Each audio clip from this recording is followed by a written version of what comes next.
नमस्ते, आदाब, सत श्री अकाल। आप सभी का शचीज एकेडमी में एक बार फिर से बहुत बहुत स्वागत है। आज हम Indian economic development class 12 CBSE का चैप्टर 8 डिस्कस करने जा रहे हैं, जिसका नाम है एनवायरमेंट एंड सस्टेनेबल डेवलपमेंट। इसका अभी हम पार्ट 1 डिस्कस करेंगे, आधा पोर्शन, और आधा पोर्शन हम पार्ट 2 में डिस्कस करेंगे। आप दोनों पार्ट बहुत ही ध्यान से देखा करिए और पार्ट 2 देखने से पहले पार्ट 1 जरूर देखिएगा, क्योंकि इससे ही चैप्टर आपको ढंग से समझ में आएगा। तो शुरू करते हैं। कंसेप्ट ऑफ एनवायरनमेंट, ये क्या होता है? Environment is defined as all those conditions and their effects which influence human life. सारी हमारे आसपास की जितनी भी स्थितियां हैं, हवा, पानी, जानवर, पौधे, फूल, पत्ते या और ह्यूमन बींग्स, हम फेलो ह्यूमन बींग्स, वो सारा एक इंसान का एनवायरनमेंट कहलाता है, जिसमें वो जीता है और मर जाता है। It is the sum total of surroundings and resources that affect existence and quality of life.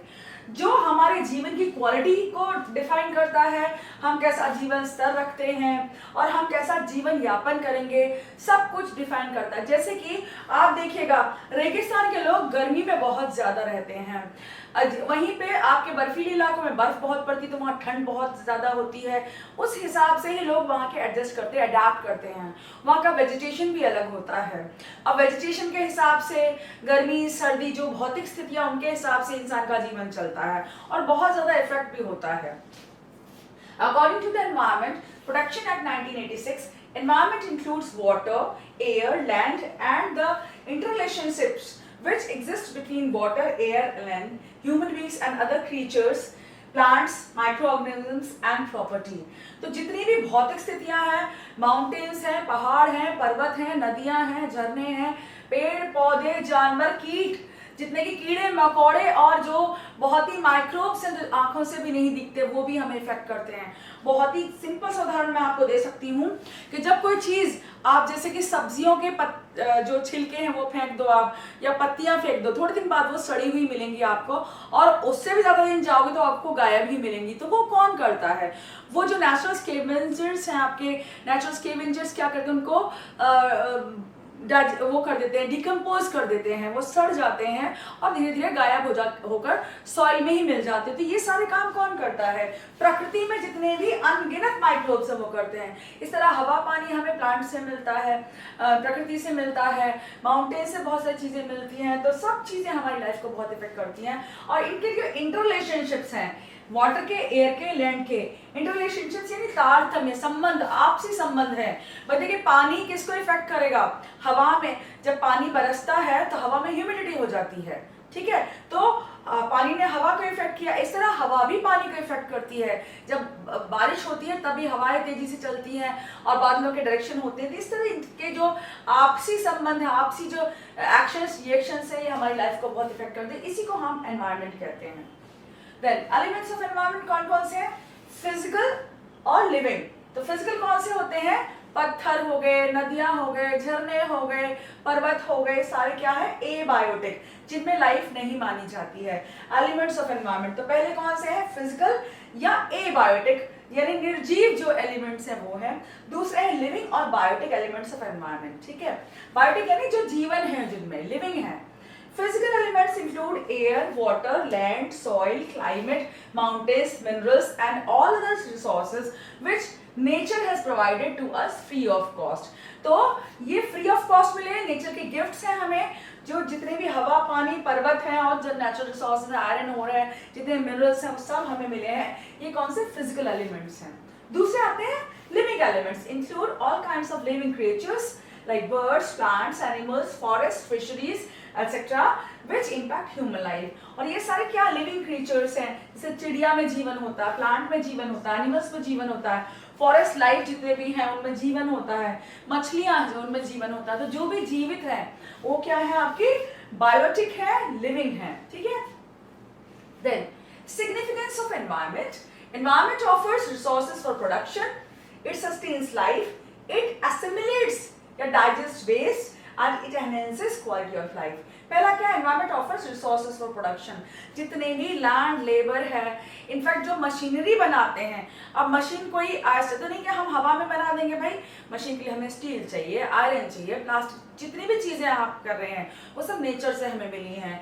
तो ये क्या हमें सोर्सेस ऑफ प्रोडक्शन देते हैं। यहाँ की जो हमारा ह्यूमन बीइंग है वो भी नेचुरली तो लिविंग है, बायोटिक पार्ट है, तो वो भी लैंड लेबर कैपिटल जितना भी है सब हमारा बायोटिक पार्ट है, वो प्रोडक्शन के लिए रिसोर्सेज देता है। या फिर जैसे हमें नमक बनाना है तो वो हमें सी सॉल्ट से मिलेगा या रॉक सॉल्ट से मिलेगा, माउंटेन से मिलेगा। जो भी प्रोडक्शन, जो भी उत्पादन पृथ्वी पर होता है, जो आपके फर्म्स में, इंडस्ट्रीज में होता है, उस सब के लिए कहाँ से रिसोर्सेज आते हैं, उत्पादन के साधन कहाँ से आते हैं, प्रकृति से आते हैं, आपके एनवायरमेंट से आते हैं। इट सस्टेन्स लाइफ, ये हमारे जीवन को चलाता है।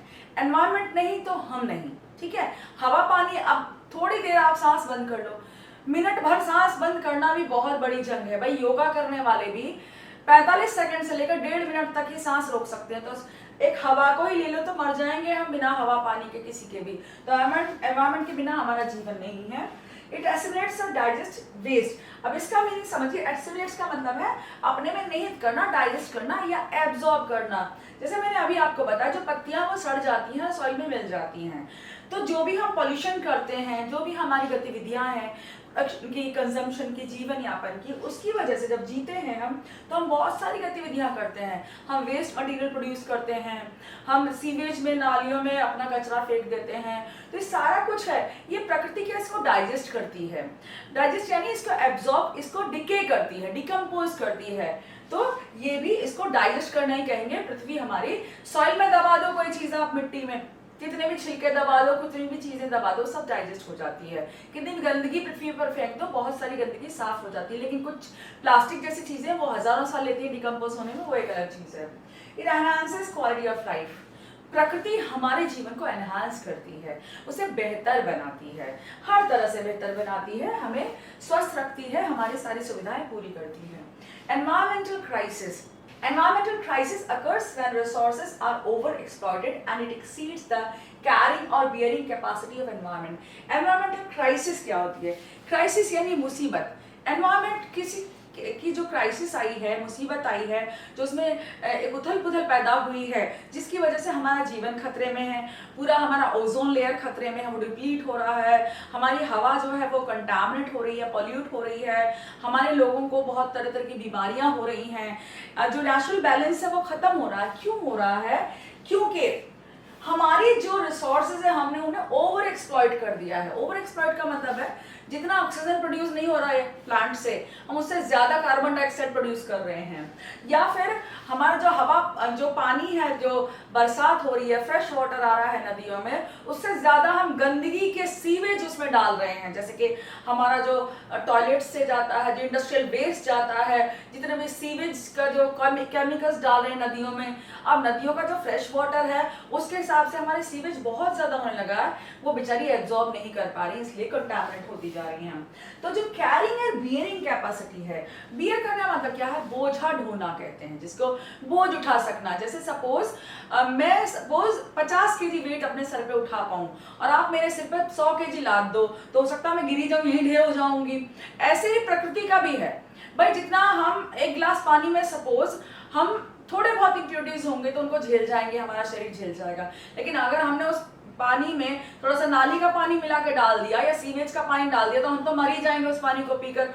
ऐसे पृथ्वी का हो रहा है। जो हमारी जो पृथ्वी है उसकी जो डाइजेस्ट करने की, एब्जॉर्ब करने की जो शक्ति है ना एनवायरनमेंट में, जो उसको शुद्धिकरण करने की शक्ति है, जैसे कि अगर आप हवा को पॉल्यूट करते हैं किसी भी तरह से, इंडस्ट्रियल वेस्ट से, स्मोक से या किसी भी तरह से, तो हवा अपने आप को शुद्ध कर लेती है, साफ कर लेती है। ऐसे सॉइल में आप गंदगी मिला देते हैं तो सॉइल भी अपने आप को धीरे धीरे डिकम्पोज करके साफ कर लेती है, इसका नेचुरल प्रोसेस है। लेकिन अब हम क्या कर रहे हैं? इतनी सारी गंदगी डाल रहे हैं, इतना सारा पोल्यूशन कर रहे हैं कि हवा, पानी और हमारी जो प्रकृति के बस की बात नहीं रही कि उसका बोझा उठा सके, हमारी गंदगी का बोझ उठा सके, और इसीलिए क्राइसिस आ चुका है। It also occurs when there is over creation of waste and pollution which cannot be tolerated by absorptive capacity of earth। वही हमने अभी डिस्कस किया कि हमारी पृथ्वी इसको साफ नहीं कर पा रही और झेल नहीं पा रही हमारी गंदगी को। Carrying capacity and absorptive capacity क्या होती है? Carrying capacity of environment stands for a balance between exploitation and generation of natural resources. Exploitation यानी यूज करना एक तरह से, या बर्बाद करना। हम कुछ रिसोर्सेज तो यूज कर रहे हैं, कुछ बर्बाद भी कर रहे हैं। सिंपल सा एग्जांपल मैं आपको देती हूँ। हमारे घरों में जो पानी होता है, पहले क्या था, लोग कुएं से, नदियों से, या छोटी छोटी स्प्रिंग होती थी, उनसे, तालाबों से पानी भर भर के अपने घर में यूज करते थे। 2-4 मटके ले आएंगे, कितना लाएंगे पानी, नहा धो के वहीं आ जाते थे। अब क्या, हमारे घर घर में मोटर लगे हैं, सबमर्सिबल लग गए हैं। अब ऐसी मोटर लगा के पानी जो टंकियों में चढ़ा देते हैं हम, अब उसको टैप खोल दिया, हमारी जो मेड है वो टैप खोलकर गैलेंस ऑफ पानी वेस्ट कर देती। कितना सारा ड्रम भर के पानी, वो एक टाइम के बर्तन मांजती है, झाड़ू पोछा, हम लोग धुलाई कर रहे हैं, कुछ भी कर रहे हैं, हम पानी बहुत वेस्ट कर रहे हैं। और इसके साथ साथ बहुत सारी ऐसी चीजें कर रहे हैं कि जो हमारी वेस्टेज ज्यादा हो रही है। हम खाना कम खा रहे हैं, फेंक ज्यादा रहे हैं। तो नेचुरल रिसोर्सेज जो हैं वो, उनका जो बैलेंस होता है एक्सप्लॉयटेशन यानी यूज का या उनको बर्बाद करने का, और एक होता है जनरेशन ऑफ नेचुरल रिसोर्सेज, कितने पैदा हो रहे हैं। इसका बहुत अच्छा एग्जांपल है ट्रीज। ट्री फैलिंग एक्टिविटी जो माउंटेन्स में हो रही है, जिससे लंबरिंग वगैरह होता है माउंटेन्स में, बहुत सारे पेड़ काट दिए जाते हैं, नदियों में जो बहती हुई नदियां हैं, झरने, उनमें बहा दिए जाते हैं, और फिर प्लेन्स में आकर उन पेड़ों को इकट्ठा करके फर्नीचर वगैरह जो भी आर्टिफैक्ट्स में बनते हैं।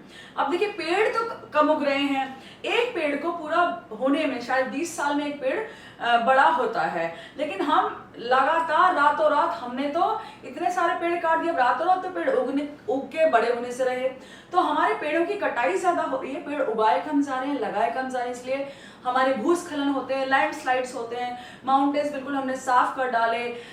इस तरह बहुत सारी हमें नेचुरल जो कैलामिटीज उनका सामना करना पड़ रहा है। तो when resources are generated less and exploited or used or wasted more, this balance is disturbed। इसलिए होता है, कैरिंग कैपेसिटी उसकी हमारी कम है, बोझा ढोने की कैपेसिटी। एब्जॉर्बिंग कैपेसिटी, वही मैंने आपको बताया था, जो वेस्ट है उसको एब्जॉर्ब करने की कैपेसिटी हमारी घटती जा रही है। Then causes of environmental crisis, pollution, explosion. Pollution यानी जनसंख्या विस्फोट जिसे कहते हैं हिंदी में। हमारी पॉपुलेशन, हमारी जनसंख्या इतनी तेजी से बढ़ रही है कि उसकी जरूरतें पूरी करने के लिए एनवायरमेंट को बहुत ज्यादा बोझ होना पड़ रहा है। हम बहुत सारी चीजें यूज कर रहे हैं, लेकिन हम उनको उगा कम रहे हैं, पैदावार हमारी कम है प्रकृति की, उतनी झेलने की शक्ति नहीं है कि इतनी सारी पॉपुलेशन का, जनसंख्या का बोझ ढो सके। Then wide spread poverty. अब जब नेचुरल रिसोर्सेज कम पड़ेंगे और प्रोडक्शन रिसोर्सेज कम पड़ेंगे, पृथ्वी की कैपेसिटी कम पड़ेगी, जो जनसंख्या है उसका क्या होगा। कुछ लोग जो अमीर हैं, कुछ लोग जो ब्लेस्ड हैं, बचपन से या फिर धनाढ्य परिवारों से है ना, उनके घर रिच हैं, तो उनका क्या है, वो तो अपना जी लेंगे, या फिर पढ़े लिखे हैं, नौकरी कर ली अच्छा ऑक्यूपेशन। बाकी जो लोग बचे क्या, अब इतनी सारी नौकरियां कहाँ से आएंगी, तो कुछ लोग तो बचेंगे जिनके पास नौकरी नहीं होगी, वो गरीबी रेखा के नीचे जिएंगे, पॉवर्टी में जिएंगे, गरीबी में जिएंगे। इंक्रीजिंग अर्बनाइजेशन, अब बहुत ज्यादा शहरीकरण हो रहा है। अर्बनाइजेशन, बहुत सिटीज बन रही है, नई नई टाउनशिप्स बन रही हैं, बिल्डिंग्स बन रही हैं। अब ये बिल्डिंग जो बन रही है, इसकी वजह से क्या होता है, नए नए सीवेज सिस्टम बन रहे हैं, पानी बहुत चाहिए, जो जितनी भी सुविधाएं हैं शहरों में बहुत चाहिए। अब शहरीकरण की सुविधाएं अलग होती हैं, गाँव में थोड़े में काम चल जाता है, शहरों में तो भाई हर चीज बहुत ज्यादा चाहिए ना। अब इतनी बड़ी बड़ी बिल्डिंग्स में पानी लगातार, वाटर 24 घंटे वाटर सप्लाई चाहिए, 24 घंटे बिजली की सप्लाई चाहिए, बहुत ज्यादा इंडस्ट्रियल वेस्ट उससे जनरेट होता है और एनवायरमेंट को दिक्कत होती है। Increased use of insecticides, pesticides and chemical fertilisers. खेती में भी क्या हो गया है, देखिए ऑर्गेनिक कंपोस्ट जो है वो चल तो रहा है, किसान अपने काउडंग को या जो वर्मी कंपोस्ट है, जो केचुए के द्वारा आप खाद उत्पन्न करते हैं, बनाते हैं, केचुए अर्थवॉर्म्स के से भी कंपोस्ट बनाते हैं ना, वर्मी कंपोस्ट जो बनता, वो खेतों में यूज तो हो रहा है, लेकिन बहुत लिमिटेड क्वांटिटी है। यानी ऑर्गेनिक खेती अभी भी बहुत कम हो रही है।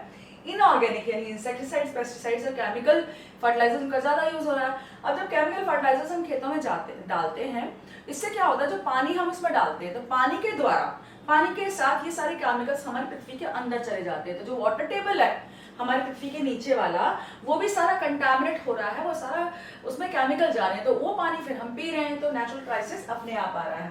देन रैपिड इंडस्ट्रियलाइजेशन, बहुत ज्यादा औद्योगिकीकरण हो रहा है, नई नई इंडस्ट्रीज लगा रहे हैं हम, नए नए शहर बन रहे हैं, तो नई नई इंडस्ट्रीज चाहिए, उनमें रोजगार भी लोगों को मिल रहा है। तो इंडस्ट्रीज लगाने की वजह से भी हमारा जो केमिकल सीवेज में जो जाता है, केमिकल जो फ्लूइड्स जाते हैं, जब हम केमिकल कोई प्लांट लगाते हैं तो उसका जो पानी है या किस तरह का वेस्ट है वो सारा सीवेज में जाता है या पृथ्वी पर सॉइल में जाता है। उसकी वजह से औद्योगिकीकरण की वजह से भी हो रहा है। मल्टीप्लिसिटी ऑफ ट्रांसपोर्ट व्हीकल्स, हर घर में लगभग 2-3 कार हैं और व्हीकल्स हैं, पब्लिक ट्रांसपोर्टेशन सिस्टम है, रेलवे सिस्टम है, ट्रैम्स हैं, शिप्स हैं, पूरी पृथ्वी पर जाल बुना हुआ है। फिर एयरक्राफ्ट्स हैं आपके, ठीक है, हेलीकॉप्टर्स हैं और बहुत सारे पता नहीं कितनी व्हीकल्स हैं, यानी जो आवागमन के साधन हैं वो भी इसमें नेशनल क्राइसिस, एनवायरमेंटल क्राइसिस में योगदान देते हैं। Disregard for the civic norms, जितने भी हमारे सिविक नॉर्म्स हैं, सिविलियन नॉर्म्स हैं, हमें समाज में कैसे सफाई से रहना चाहिए, कम हमें गंदगी करनी चाहिए, ये सब नॉर्म्स कोई फॉलो नहीं करता, इसकी वजह से भी प्रॉब्लम होती है। Global warming, it is a situation referring to gradual but consistent increase in global temperature that occurs due to environmental pollution and deforestation. Deforestation यानी कि फॉरेस्ट का खत्म होना, धीरे धीरे डिप्लीट होना, ठीक है। अब मैंने अभी बताया कि हिली एरियाज में बहुत सारे पेड़ काटते काटते काटते पेड़ तो खत्म होते जा रहे हैं, तो डिफॉरेस्टेशन हो रहा है ना। फॉरेस्टेशन, एफॉरेस्टेशन का मतलब है पेड़ लगाना, डिफॉरेस्टेशन का मतलब पेड़ काट देना, खत्म कर देना। जो हमारा फॉरेस्ट कवर है वो खत्म होता जा रहा है हिल रीजन से। बाकी जो शहरीकरण हो रहा है, जो इंडस्ट्रीज लगी उनकी वजह से जो जंगल थे वहां पे शहर बन गए, इंडस्ट्रीज लग गई, बड़े बड़े आपके स्पेशल इकोनॉमिक जोन्स बन गए। अब इसकी वजह से क्या है, जो पेड़ हैं कटते जा रहे हैं, पॉल्यूशन बढ़ता जा रहा है, कार्बन डाइऑक्साइड बढ़ रहा है। उसकी वजह से क्या है, हमारा जो हीट है वो कार्बन डाइऑक्साइड के जो मॉलिक्यूल्स में ट्रैप हो रही है और ग्लोबल वार्मिंग बढ़ रही है। लगातार हमारा टेम्परेचर हमारे विश्व का, संसार का बढ़ता चला जा रहा है, इसी को हम ग्लोबल वार्मिंग कह रहे हैं। Then state of environment in India, India has abundant natural resources, India के पास बहुत ज्यादा नेचुरल रिसोर्सेज हैं आज भी। The Indo-Gangetic plains are the most fertile regions in the world, suitable for cultivation of food crops. और जो Indo-Gangetic planes है, जिसको आप नॉर्थ इंडियन प्लेन्स भी कहते हैं, जो गंगा के आसपास के इलाके हैं, वो बहुत ज्यादा फर्टाइल है। क्यों फर्टाइल है? क्योंकि गंगा के पानी में पर्वतों से, पहाड़ों से बहुत सारा सॉइल, जो मिनरल्स हैं वो बह के आ जाती हैं और वहाँ प्लेन्स में सेटल हो जाती हैं। इसी तरह से वहाँ की जो सॉइल है, खादर और बंगाल, वो एलुवियल सॉइल है, यानी कि वो बहुत ज्यादा फर्टाइल सॉइल है, जिसमें हर तरह का अनाज उत्पन्न होता है, बहुत ज्यादा तादाद में उत्पन्न होता है। मतलब आप नेचुरल कोई फर्टिलाइजर ना भी डालो तब भी यहाँ की उर्वरा शक्ति जो है, फर्टिलिटी है, वो पृथ्वी की, सॉइल की बहुत ज्यादा, हर तरह का फूड क्रॉप होता है। तो इसका मतलब नेचुरल रिसोर्सेज बहुत अच्छे हैं, आयरन ओर वगैरह हमारे पास, हर तरह का मिनरल है हमारे देश में, प्लस हमारा जो सॉइल है वो भी बहुत फर्टाइल है, हर तरह का फूड क्रॉप है। The black soil of the Deccan plateau is suitable for the cultivation of cotton, और हमारे कपास की खेती बहुत होती है, कॉटन जो सूती कपड़ा बनता है उसकी खेती बहुत अच्छी है। डेक्कन प्लेट्यू की जो ब्लैक सॉइल है बहुत अच्छी है। फिर India's forest support a plethora of floral and faunal biodiversity, तो बायोडाइवर्सिटी बहुत है। बायोडाइवर्सिटी में दो चीजें आती है, फ्लोरल एंड फॉनल। फ्लोरल यानी कि जो प्लांट लाइफ है बहुत ज्यादा है, हर तरह का हमारे यहाँ पे जो पौधे हैं, श्रब्स है, हर्ब्स है, हर तरह के मिलते हैं, पेड़ पौधे हर तरह के हैं। फिर फॉनल, हमारे यहाँ जो जानवर हैं, हर तरह के जंगली जानवर हैं, या जो फॉरेस्ट में जो एनिमल्स हैं वो बहुत ज्यादा अच्छे हैं, बहुत ज्यादा तादाद में हमारे पास वैरायटी, बायोडाइवर्सिटी बहुत है। The country has rich deposits of bauxite, copper, chromate, diamonds, gold, lead, lignite, manganese, zinc, uranium, and accounts for 8% of the world's total iron ore reserves. तो मतलब 8% का लगभग 1/10 पोर्शन आयरन ओर का India में, इतने सारे देश हैं, सोचिए 1/10वां हिस्सा हमारे पृथ्वी का जो आयरन है वो हमारे लगभग देश में है, लगभग 10वां हिस्सा। और बाकी मिनरल देखिए, यूरेनियम है, डायमंड है, हर तरह का गोल्ड, सिल्वर, हर तरह का मिनरल हमारे देश में मिलता है। तो इसका मतलब क्या है, India is very rich in natural resources and soil fertility.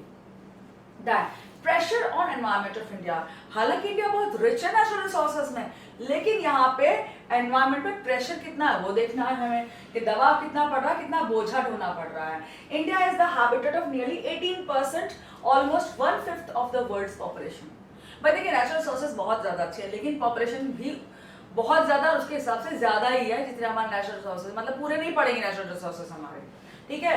अब हमारे पास 18% संसार की पॉपुलेशन, यानी 1/5 लगभग पॉपुलेशन है हमारे पास में, बट जस्ट ऑक्युपाइज ओनली 2.5%। अब पॉपुलेशन तो लगभग 1/5 है, लेकिन एरिया कितना है, सिर्फ 2.5% है हमारे पास है पूरे विश्व का। मतलब ये समझिए बहुत ही कम एरिया है हमारे पास वर्ल्ड का geographical area.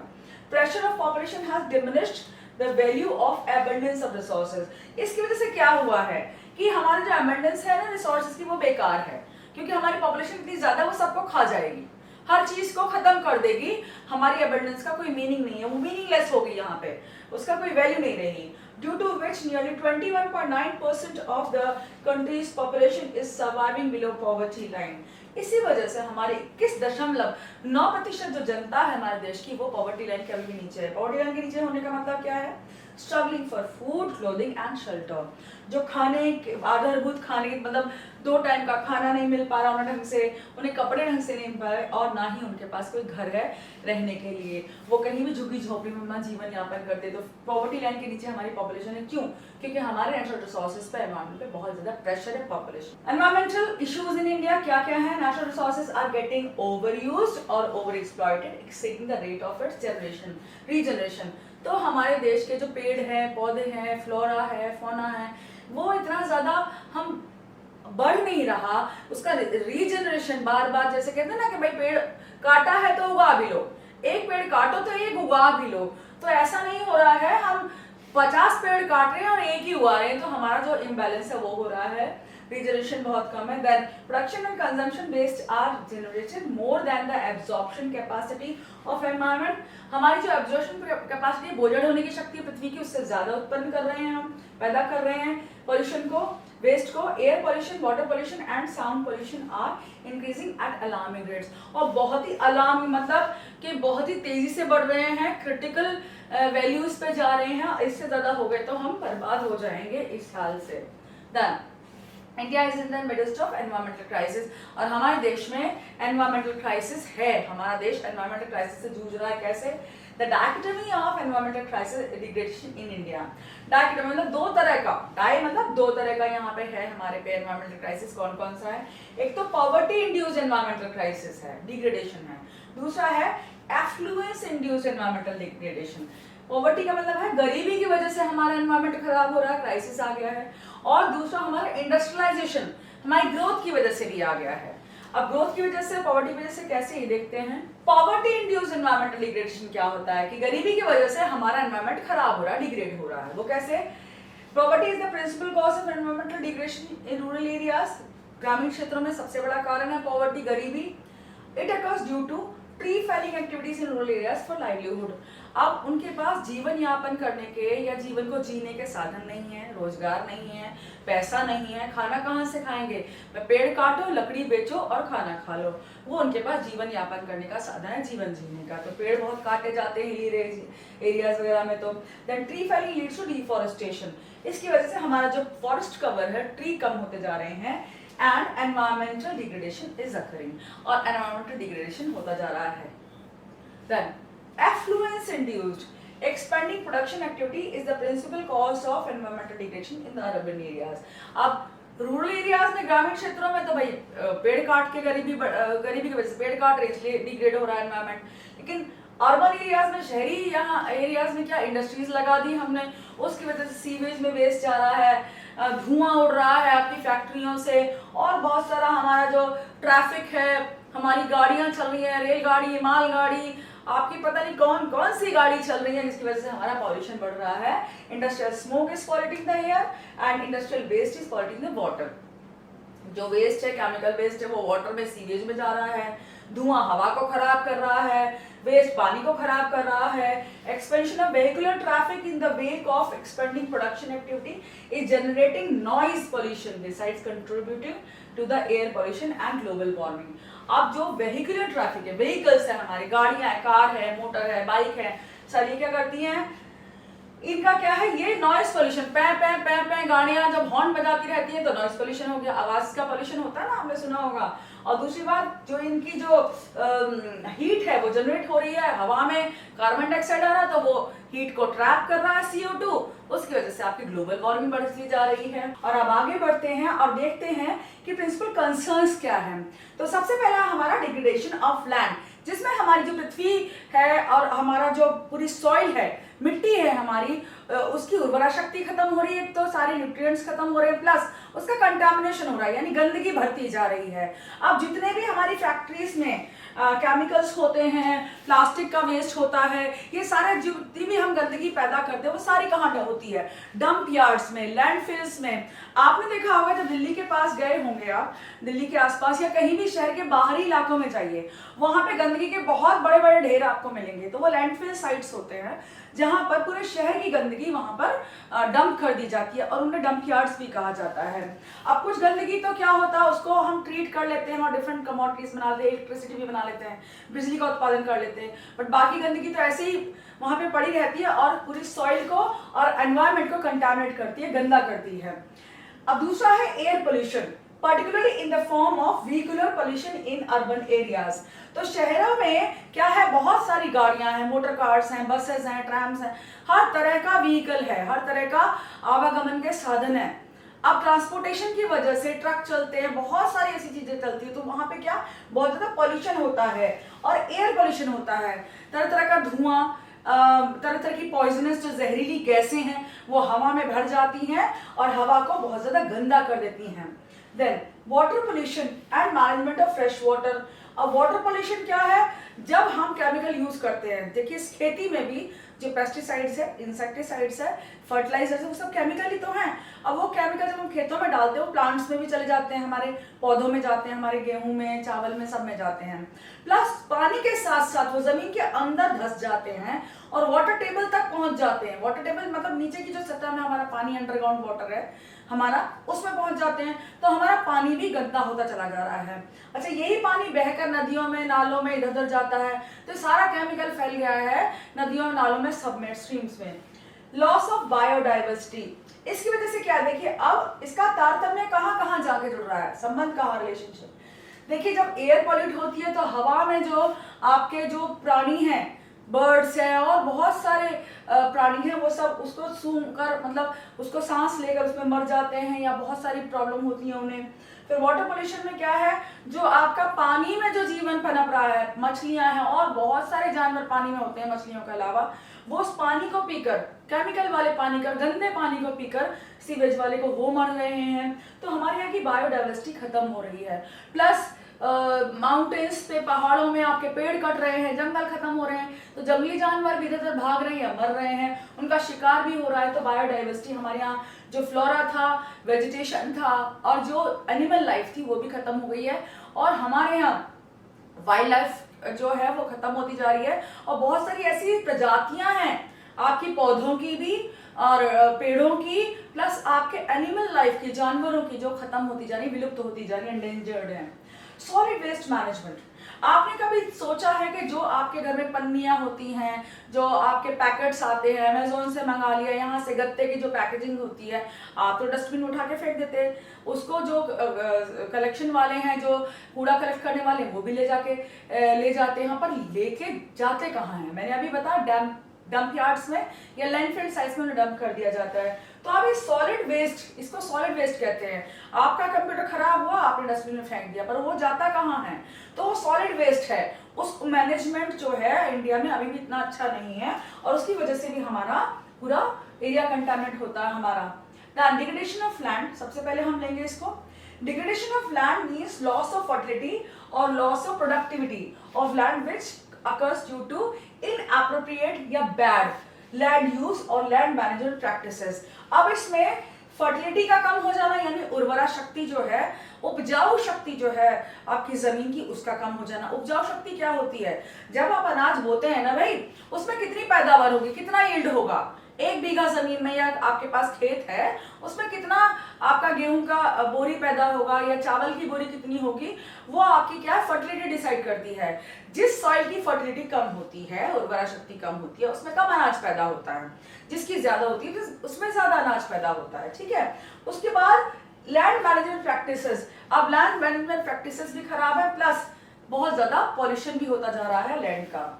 India is the habitat of 18% of the world's population, 20% of the world's livestock population, but covers only 2.5% of the world's geographical area।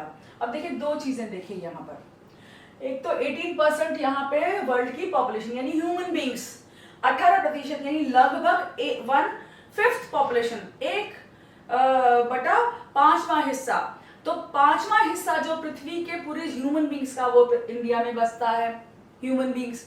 और 20% जो लाइफ स्टॉक है, जो आपके पूरे जानवर है, जो आपका मिल्क कैटल्स है, दूध देने वाले प्राणी है, जितने भी हैं, वो सब 20% वो बसते हैं। लेकिन हमारे पास जमीन कितनी है? सिर्फ 2.5% है वर्ल्ड की, यानी 20% तो लगभग ये हो गए, लेकिन जमीन तो बहुत ही कम है हमारे पास इनको सपोर्ट करने के लिए। इसका मतलब क्या है? हमारे पास संसाधन कम है, जमीन कम है, लेकिन हमारे पास पॉपुलेशन जानवरों की भी ज्यादा, आदमियों की भी ज्यादा है।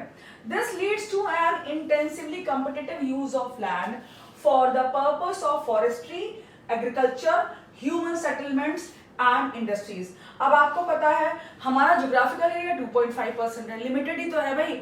अब ऐसा तो नहीं है कि हम तिब्बत का इलाका ले लेंगे या पाकिस्तान को अंदर में कुछ, हम किसका एरिया तो ले नहीं सकते। अब हमारे पास जितनी जमीन है वो सीमित है। अब उस सीमित जमीन में हमें खेती भी करनी है, हमारे जंगल भी हैं, उसमें फॉरेस्ट भी लगने हैं, हमारा ह्यूमन को सेटल भी करना, बिल्डिंग भी बनानी है, टाउनशिप्स और हमें सिटीज भी बनानी है, इंडस्ट्रीज भी लगानी है। हम किस जमीन पर क्या क्या करें, इसी उधेड़-बुन में हम लगे रहते हैं। और यहाँ कॉम्पिटिटिव यूज है। इंटेंसिवली कॉम्पिटिटिव यूज का मतलब होता है कि हम बहुत सोच समझ कर, बहुत ज्यादा कंपटीशन है लैंड के यूज के लिए, ठीक है, और उस पर खेती की जाए, इंडस्ट्रीज लगाई जाए या शहर बनाया जाए, यही हमारे यहाँ कंपटीशन चलता रहता है। जिसका मौका लगता है वो कर लेता है, ठीक है। इसलिए इंडस्ट्रीज को यहाँ पे टाइम लगता है पनपने में भी। कॉजेस ऑफ एनवायरमेंटल डिग्रेडेशन, इसमें है सबसे पहले हमारा जो एनवायरमेंट का डिग्रेडेशन हुआ उसका कॉज क्या क्या है। सबसे पहला है excessive grazing leading to loss of vegetation. Excessive grazing, अब हमने देखा कि हमारे पास पूरे पृथ्वी का, पूरे संसार का 20% लाइफ स्टॉक है। अब वो जो लाइफ स्टॉक है, जो हमारे जानवर हैं, मवेशी हैं, वो कहाँ चरने जाएंगे, खाना पीना कहाँ खाएंगे भाई? लैंड्स पे जाएंगे, जहाँ भी खेतों में जाएंगे, पहाड़ों में जाएंगे, तो ग्रेजिंग बहुत होती है। ग्रेज करना यानी वो चारा खाते हैं, तो वो चारा बहुत खाते हैं, ग्रेजिंग, तो वहां पे लॉस ऑफ वेजिटेशन, वेजिटेशन खत्म हो रहा। आपने सुना होगा नॉर्थ इंडिया में नील गाय का नाम बहुत सुना होगा। नील गाय आती हैं और बहुत सारे खेतों को बर्बाद करके चली जाती हैं, और खेत खत्म हो जाते हैं, बहुत बहुत बड़े खेतों को खत्म, और किसानों को बहुत लॉस होता है। Then erosion of soil caused by tree felling. Tree felling, पेड़ों को जो है काट दिया जाता है पहाड़ों पे या और जगह पर, इसकी वजह से क्या है? सॉइल जो है इरोड हो जाती है। अब जो पेड़ होते हैं ना, उनकी जड़ें जमीन को, पृथ्वी को, सॉइल को बांध के रखती हैं। अब जब पेड़ ही नहीं रहे, उखाड़ दिए गए, तो जमीन क्या फ्री हो गई, अब वो लूज हो गई। अब लूज हो गई तो जैसे ही पानी बरसा, सारी जमीन आपकी, मतलब मिट्टी है, बह के चली जाती है। मिट्टी के बहने के साथ में उसमें जितने भी न्यूट्रिएंट्स होते हैं, फॉस्फोरस होता है, नाइट्रोजन होता है, बहुत सारे मिनरल्स होते हैं, वो सब के सब भी बह के चले जाते हैं। तो ट्री फेलिंग की वजह से आपका इरोजन ऑफ सॉइल हो रहा है। Shifting and cultivation leading to deforestation. Shifting cultivation क्या होता है? हमारे को कहीं पे बसना है, हमें कुछ नहीं आता, नोमैड्स हैं हम, हमें खेती करनी आती है बस, तो हम कहीं जाएंगे, नई जमीन देखी, हमने सेटलमेंट कर लिया, वहां अपने घर बना लिए, खेती करना शुरू कर दिया। अब हमारे पास कोई साधन नहीं कि हम उसमें इंसेक्टिसाइड्स, पेस्टिसाइड्स, कुछ भी फर्टिलाइजर डाले, तो उस जमीन को क्या है, जब तक उसमें खेती करने लायक वो रहती है, उसमें फर्टिलिटी होती है, हम खेती करते हैं। उसके बाद जब उसकी खेती की शक्ति खत्म, उसमें अनाज पैदा होना बंद हो जाता है, तो हम उस जमीन को छोड़कर नई जमीन की तलाश में निकल जाते हैं। नोमैडिक कल्चर होता है। अब इसे क्या शिफ्टिंग कल्टीवेशन कहते हैं इसे, मतलब जब तक जमीन ठीक है उस पर खेती करो, वरना आगे बढ़ो, दूसरी जमीन ढूंढ लो। अब इसमें क्या होता है, शिफ्टिंग कल्टीवेशन की वजह से पेड़ बहुत काटे जाते हैं।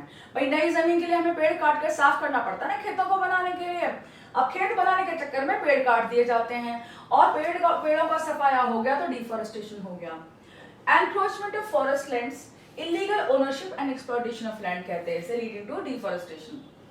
अब क्या होता है, जो लोग हिली एरियाज में रहते हैं वो क्या करते हैं कि किसी भी जंगल के इलाके पे कब्जा कर लेते हैं और उस पे कुछ भी करने लग जाते हैं, तो इसको कहते हैं एनक्रोचमेंट। इलीगल आपने ओनरशिप ले ली वहां की लैंड की।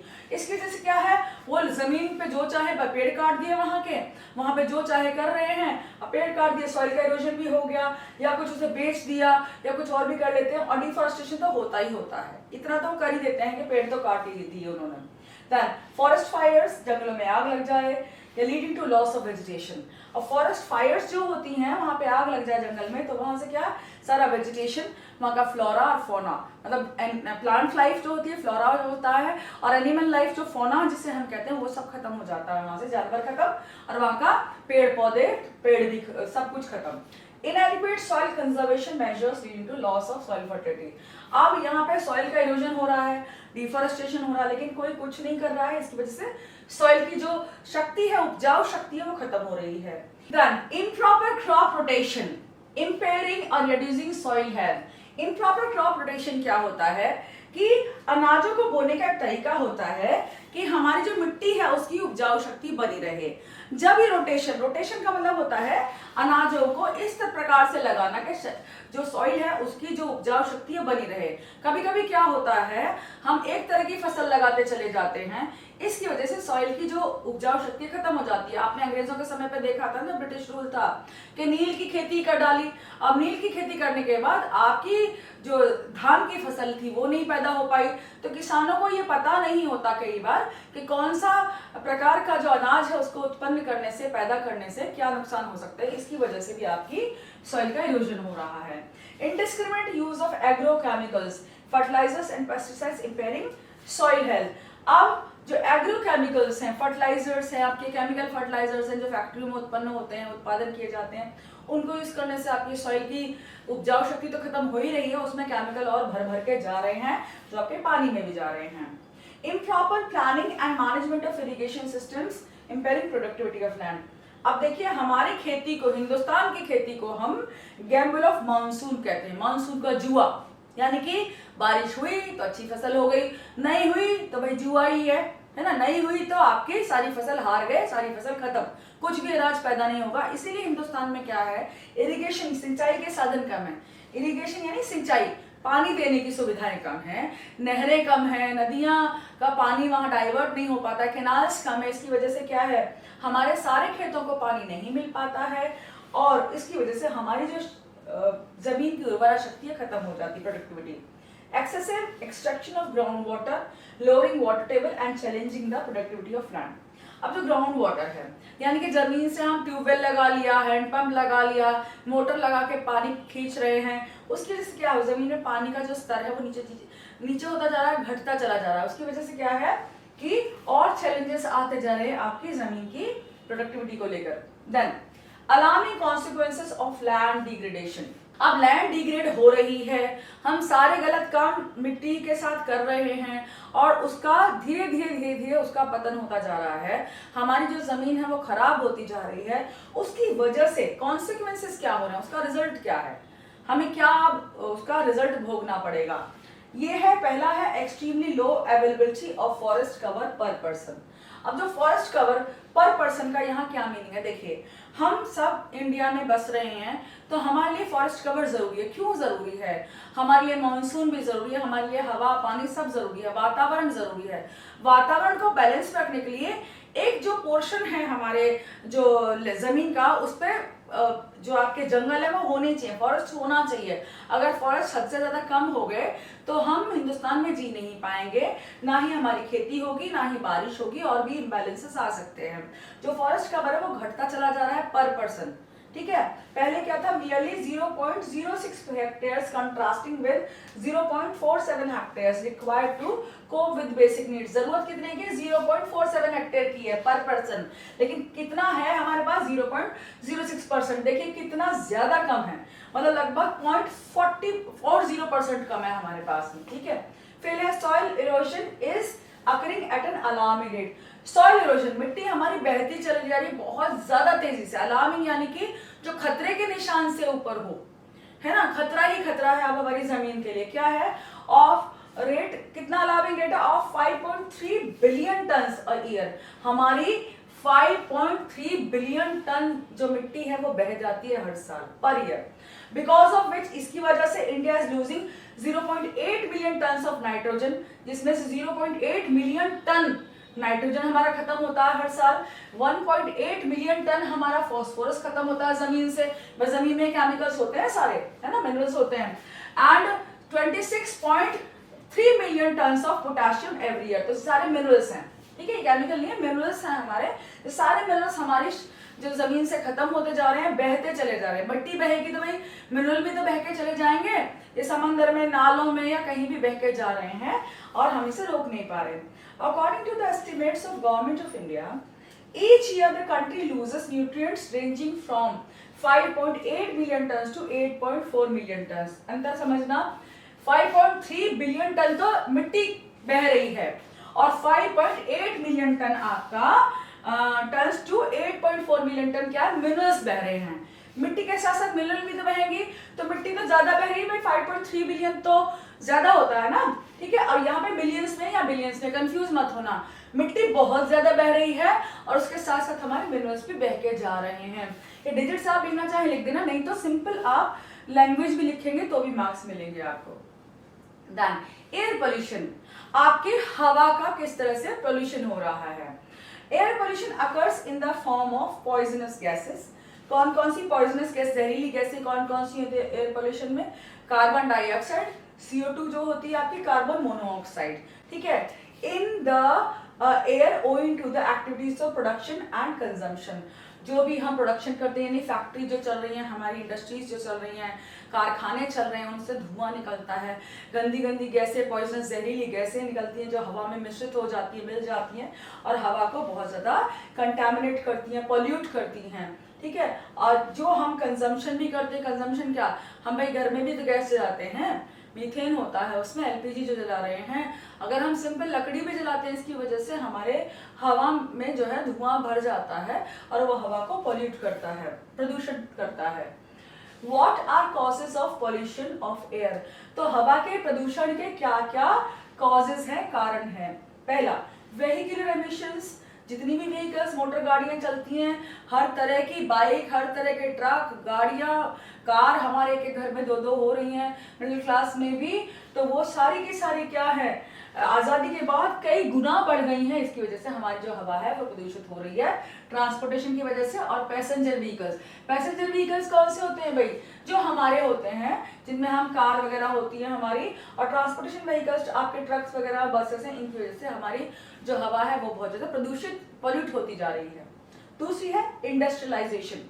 इंडस्ट्रियलाइजेशन में है आपका कि आप जो फैक्ट्रियां या आपकी इंडस्ट्रीज लगी हुई हैं, इसकी वजह से smoke emitted from coal industries, जो कोयले की खदानें हैं, धीरे धीरे बंद करते जा रहे हैं हिंदुस्तान में, हम बाकी देशों में भी बंद कर रहे हैं, लेकिन अभी भी कोयले की खदानें हैं, उनमें से जो धुआं निकलता है वो भी हमारी पॉइजनस गैसेस निकलती हैं और उससे वजह से हमारी हवा जो है प्रदूषित होती है। देखिए, my father was in Coal India और वहां मैंने देखा, हम लोग जब स्कूल जाते थे तो हमारी बसेस जो जाती थी वो कोल इंडिया के जो कोलरी थी, कोल माइंस थी, उनके अंदर से निकल के जाती थी। और वहां पे कई बार ऐसा होता था, कोयले में अपने आप ही आग लगी रहती थी जगह जगह, कोई जलाता नहीं था। कोयले में गर्मी बहुत ज्यादा पड़ती है, जब गर्मी के मौसम में अपने आप भी आग लग जाती है। आग को बुझाने वाले भी कई बार नहीं होते, इतना सारा कोयला होता है, कौन कहाँ कहाँ आग बुझाएगा, तो धुआं उठता रहता था कोयले की खदानों में। तो वहां से क्या होता है कि बहुत ज्यादा पॉइजनस गैसें निकलती हैं, ठीक है। लेदर इंडस्ट्रीज में, प्लास्टिक इंडस्ट्रीज में, इनसे भी आपकी हवा का प्रदूषण जो स्तर है वो बढ़ता है। Central pollution control board CPCB looks after the issues of pollution in India. जो सेंट्रल पॉल्यूशन कंट्रोल बोर्ड है, जिसका एक्रोनिम है, शॉर्ट फॉर्म है CPCB, वो आपके देश में जो पॉल्यूशन हो रहा है उसका स्तर कितना है, कैसे उसे रोकना है, ये सब चीजें देखता है। Water pollution and management of fresh water. Water pollution क्या है, पानी का प्रदूषण, ठीक है। वो कहां से होता है, occurs due to contamination of water bodies like lakes, ponds, rivers, streams and oceans due to addition of waste in them। अब हम अपने वाटर बॉडीज जो है, जितनी भी हमारे तालाब है, नदियां हैं, झीलें हैं, स्ट्रीम्स हैं, झरने हैं, हम तो पहाड़ों पे जाके झरनों में भी गंदगी करने को तैयार हैं। जितने भी फॉल्स है वहां भर भर के लोग जा रहे हैं, वहां पे भी गंदगी खूब बखेर रहे हैं। उसकी वजह से क्या, जो भी हम वेस्ट अपना फेंकते हैं, बाकी जो इंडस्ट्रीज हैं, आपकी फैक्ट्रीज हैं, मैंने कई बार बताया कि उनमें से जो केमिकल्स निकलते हैं, जो सीवेज वेस्ट हमारा निकलता है, वो सारा का सारा नदियों, नालों में, सब में जाता है। नाले कहाँ, सारे के सारे नाले जो आपके शहर के होते हैं ना भाई, वो सब नदी में जो भी होता है उसमें बहा देते। दिल्ली के सारे नाले यमुना नदी में चले जाते हैं, तो सारी नदी कंटामिनेट इसीलिए होती है। यमुना नदी का पानी इसलिए काला हो जाता है और इतना ज्यादा वो कीचड़ जैसा हो जाता है कई बार, तो उसको देख के भी आप उसे नदी नहीं कह सकते यमुना को। Industrial waste particularly of those using chemicals as inputs dumped into rivers. तो इंडस्ट्रियल वेस्ट जितना भी होता है भाई, इंडस्ट्रीज में जो भी उत्पादन होता है उसकी जो गंदगी निकलती है उस सारा का सारा नदियों में फेंक दिया जाता है। Domestic sewerage that flow into streams and reverse, जो हमारे गटर्स का पानी है, जो हमारे सीवरेज का पानी है, वो सारा भी कहाँ, स्ट्रीम्स में और नदियों में ही फेंका जाता है। देखिए कितनी गंदगी मचा रखी है हम लोगों ने। Agriculture run of mixed with pesticides and insecticides that runs into streams and rivers। Agriculture run of यानी जो खेतों में जब बारिश होती है, पानी पड़ता है, तो कुछ पानी तो नीचे चला गया आपका पानी के साथ केमिकल्स, बाकी जो है वो जब बारिश होती है तो बह बह के आपका खेतों में से बह बह के वो जगह जगह चला जाता है, नदियों में बह जाता है आपका। Thermal power houses discharging ash mixed with water. Thermal power कौन से होते हैं भाई, जहाँ पे बिजली उत्पादन के लिए कोयला इस्तेमाल किया जाता है। अब कोयले की खदानों से कोयला ले जाकर आपका कोयले की जो बिजली उत्पादन है वहाँ थर्मल पावर हाउस में डाला जाता है। अब थर्मल पावर हाउस में कोयला जलाया जाता है, उसके द्वारा बिजली उत्पन्न होती है। अब ये क्या है, जो ऐश है, जो ऐश क्या होती है, आपकी राख पानी के साथ मिलकर बहुत ज्यादा वेस्ट उत्पन्न करती है आपकी, इससे भी आपकी कंटेमिनेशन होता है। लॉस ऑफ बायोडाइवर्सिटी, पहले भी हमने डिस्कस किया कि हमारा जो फ्लोरा है, फोना है, दोनों खत्म होते जा रहे हैं, जंगलों में पेड़ कट रहे हैं, प्लांट लाइफ खत्म हो रही है, हमारी एनिमल लाइफ भी हमारे देश से खत्म हो रही है। According to World Wild Fund for Nature WWF, many of the plant and animal species in India are endangered, बहुत खतरे में हैं और वो कुछ ही सालों में विलुप्त हो जाएंगी अगर हमने उनको संरक्षित नहीं किया, उन्हें कुछ हेल्प नहीं की हमने प्लांट लाइफ को और एनिमल लाइफ को। फिर आता है solid waste management. Solid waste, this problem occurs due to unplanned development of towns and cities and over generation of waste। unplanned का क्या मतलब है, unplanned manner में यानी कि जहां पर सुविधाएं नहीं दी जा सकती हैं, कहीं भी घर बना दिए जा रहे हैं, कहीं भी बिल्डिंग बना दी जा रही हैं, शहरीकरण तेजी से हो रहा है। अब बिल्डिंग बना दी जा रही है तो पानी की सुविधा भी चाहिए, बिजली की सुविधा भी चाहिए, सीवेज टैंक्स भी चाहिए। अब सारी सुविधाएं देने के लिए क्या हो रहा है, बहुत ज्यादा वेस्ट का जनरेशन, बहुत ज्यादा वेस्ट जनरेट हो रहा है। जहाँ पे लोग रहेंगे भाई हर तरह का वेस्ट आएगा, उनके घरों से जो भी डस्टबिन में कूड़ा निकलता है वो वेस्ट कहलाता है। अब जो कूड़ा निकल रहा है कट्टे भर भर के, बोरी भर भर के, एक शहर में मतलब समझिए 100 ट्रक एक दिन में अगर जा रहे हैं तो वो ट्रक कहाँ जाते हैं, डंप यार्ड्स में जाते हैं, लैंडफिल्स में जाते हैं। उसकी वजह से सॉलिड वेस्ट बहुत हो रहा है और उसका मैनेजमेंट सही तरीके से हम नहीं कर पा रहे हैं क्योंकि सिटीज हमारी अनप्लान्ड है, ढंग से प्लानिंग नहीं हुई है। Some of this waste is treated in waste treatment plants to produce electricity and compost and biogas. अब बायोगैस बनाने के लिए या आपकी बिजली बनाने के लिए जो है इसका उत्पादन, उसका सॉलिड वेस्ट का यूज होता है, कुछ जगह होता है, लेकिन बाकी जगह ये नहीं सुविधा हमारे पास, इतने अभी हमारे पास संसाधन नहीं कि हम हर जगह इस वेस्ट को, इस सॉलिड वेस्ट को ट्रीट कर सकें। But maximum of it is dumped in dump yards and landfill sites. और जो बाकी बचा हुआ जितना भी है, मुश्किल से हम 10% ट्रीटमेंट कर लेते होंगे, बिजली उत्पादन करते होंगे, बाकी 90% जो हमारा सॉलिड वेस्ट है वो तो बेकार जाता है और गंदगी ही फैलाता है। चिपको एंड एपिको मूवमेंट्स। अब चिपको एंड एपिको मूवमेंट सिंपली आप देखें तो इस डिफॉरेस्टेशन को रोकने की दो आपकी जो रिवोल्यूशनरी एक्ट थी वो थी। Chipko movement drive to prevent deforestation और एपिको भी आपकी पेड़ों को बचाने के लिए ही थी। अब चिपको मूवमेंट में क्या था, Chipko movement in the Himalayan areas and Appiko movement in Karnataka. Chipko movement तो शुरू हुई हिमालयाज में, जो भी वहाँ के रिहायशी इलाके थे हिमालय पर्वत के, जैसे लोअर हिल्स हैं, फिर मिडिल हिमालयस है, हायर हिमालयस है, सब ग्रेट हिमालयस है उनमें। एंड एपिको जो है कर्नाटका में शुरू हुई थी। The word Chipko and Appiko means hugging, मतलब गले लगाना। यहाँ पे पेड़ों को गले लगाया गया ताकि उन्हें कोई काट ना सके, बचाने के लिए। Chipko movement was launch in Uttarakhand in 1973।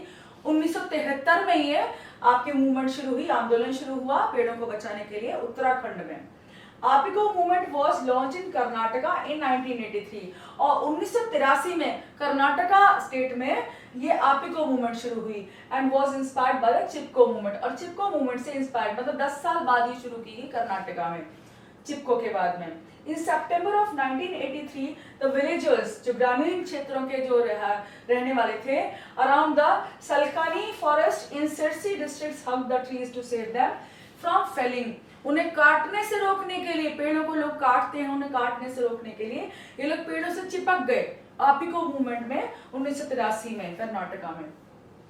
Then sustainable development, ये क्या होता है? The concept of sustainable development was first emphasized by the United Nations Conference on Environment, ठीक है, UNCED। अब इसमें क्या है? Sustainable development to continue, able to continued or supported for long time। अब continued और supported for long time का मतलब sustain करना। सस्टेन करना मतलब लगातार चलते रहना, सस्टेनेंस इसे कहते हैं, लगातार जीवित रहना। तो अब हमारा क्या हाल हो रहा है? हम तो गंदगी इतनी फैला रहे हैं, पृथ्वी को सारी को खत्म करने को तैयार हैं।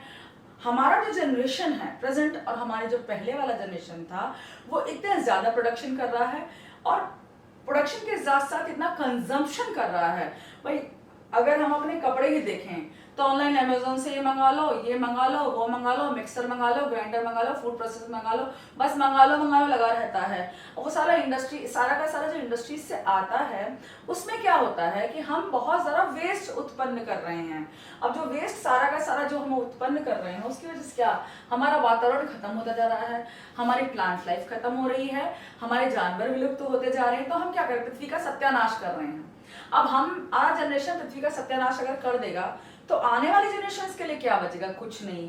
तो सस्टेनेबल डेवलपमेंट का क्या औचित्य है, एम क्या है कि हम ऐसा डेवलपमेंट करें, ऐसी प्रगति करें कि जो आने वाली जनरेशन के लिए हानिकारक ना हो, वातावरण को भी ठीक रखें और पृथ्वी को भी ठीक रखें और यहाँ के वातावरण को ऐसा रखें कि आने वाले जनरेशन भी इसे इस्तेमाल कर सकें। सस्टेनेबल डेवलपमेंट का क्या मीनिंग है? Sustainable development is the process of economic development and raising quality of life along with maintaining environmental degradation. अब वातावरण को, इस जमीन को, इस हवा को, पानी को जो हमें प्राप्त हुआ है, इसे खराब करे बिना हम अपनी क्वालिटी ऑफ लाइफ बढ़ाएं, अपने जीवन का स्तर बढ़ाएं और एनवायरमेंटल बैलेंस को भी कायम रखें और फ्यूचर जनरेशंस के लिए पृथ्वी को इंटैक्ट रखें, ऐसा ही रखें। इसका मतलब ये होता है, it aims at raising the quality of life of the present generation without disturbing the quality of life of future generation.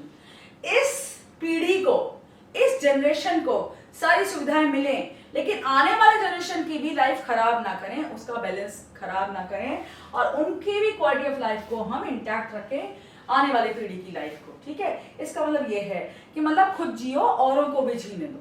ठीक है, प्लांट्स को जीने दो, एनिमल्स को जीने दो, वातावरण को हद से ज्यादा खराब मत करो, उसकी क्वालिटी खराब मत करो और आने वाले जनरेशंस को भी इस पृथ्वी को ऐसे ही रूप में दो जैसे हमें अपने पुराने जनरेशंस में मिली है। ब्रंटलेट कमीशन इन 1987, अब उन्होंने क्या बताया है? सस्टेनेबल डेवलपमेंट क्या है?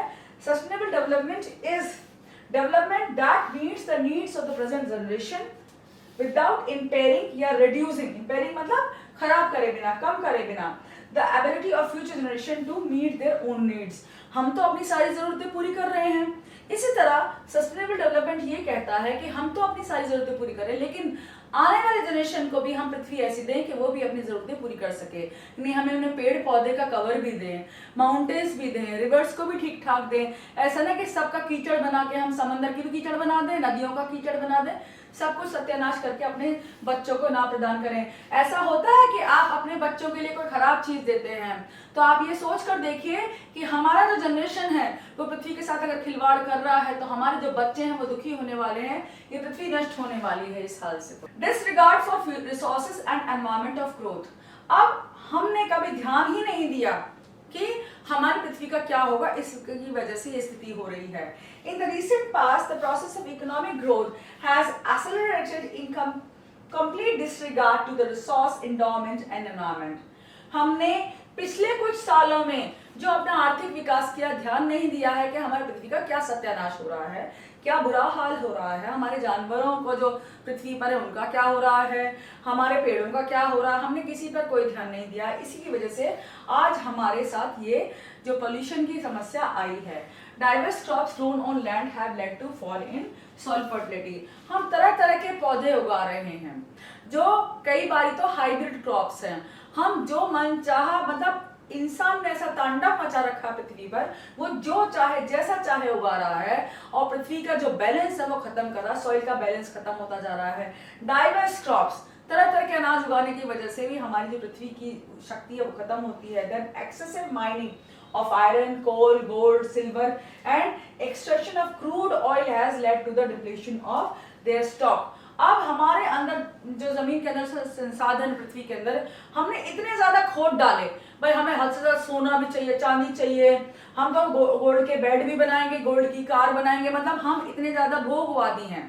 कंजम्पशन हमें इतना ज्यादा प्यारा है कि हमें तो सब कुछ चाहिए दुनिया का, सारी दुनिया हमें चाहिए। तो सारी दुनिया जब चाहिए तो हम हद से ज्यादा रिसोर्सेज को यूज कर रहे हैं। हमारे हिस्से में क्या आ रहा है हमें नहीं मतलब। हम इंसान का क्या है, कोयला भी निकाल लो जमीन से, आयरन निकाल लो, सोना निकाल लो, चांदी निकाल लो, सब कुछ निकाल लो।